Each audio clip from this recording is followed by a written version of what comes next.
তারপর আমরা প্রমাণ করব ab a + b/2 whole square minus a - b/2 whole square. এটা আমরা এখন প্রমাণ করব। হ্যাঁ, দেখো এটা যদি আমরা প্রমাণ করতে চাই তাহলে ওই যে আবার আগের মতোই রাইট হ্যান্ড সাইড থেকে আমরা প্রমাণ করব, এই যে এটা থেকে। হ্যাঁ, এটা থেকে আমরা এটা বের করব।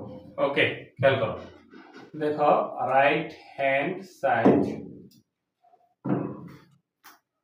দেখো a + b/2 whole square minus a - b/2 whole square. ঠিক আছে, ওকে।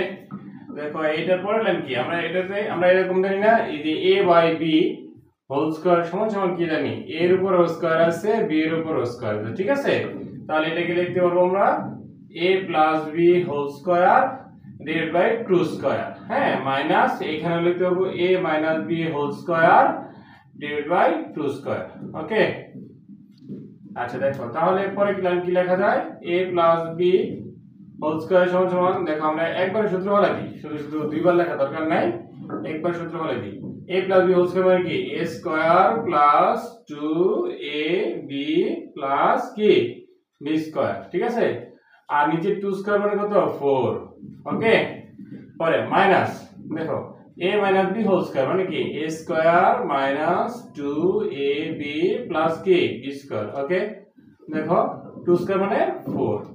এখন দেখো দুইটা লসাগু, তাই না, লসাগু করো, লসাগু করলে কত হচ্ছে, 4 হচ্ছে। ঠিক আছে, 4 হলে কি দিছে, a square plus 2ab plus b square. কেমনে, এই 4 দিয়ে 4 কে ভাগ করলে 1, 1 দিয়ে পরেরটা গুণ করলে 8 থাকবে। পরে মাইনাস, এই যে মাইনাস 4 দিয়ে 4 কে ভাগ করলে দিছে 1, 1 দিয়ে এটা গুণ করলে হচ্ছে মাইনাস a স্কয়ার, মাইনাস হচ্ছে প্লাস 2ab, আর হচ্ছে প্লাস হচ্ছে মাইনাস b স্কয়ার। কেন, এই যে মাইনাস দিয়ে পরেরটা গুণ হলো। ঠিক আছে, দেখো plus a square minus a square কাটা, plus a b square minus b square কাটা, তাহলে দেখো দুইটা ab আর দুইটা b মিলে কয়টা ab হলো, 4টা ab। ঠিক আছে, 4টা ab ডিভাইড বাই কত হচ্ছে, নিচে 4 আছে, এই যে 4 কাটাকাটি করলে কত হয়, যে 4 4 কাটা দরকার থাকবে হচ্ছে ab, এইটাই হচ্ছে কি আমাদের লেফট হ্যান্ড সাইড।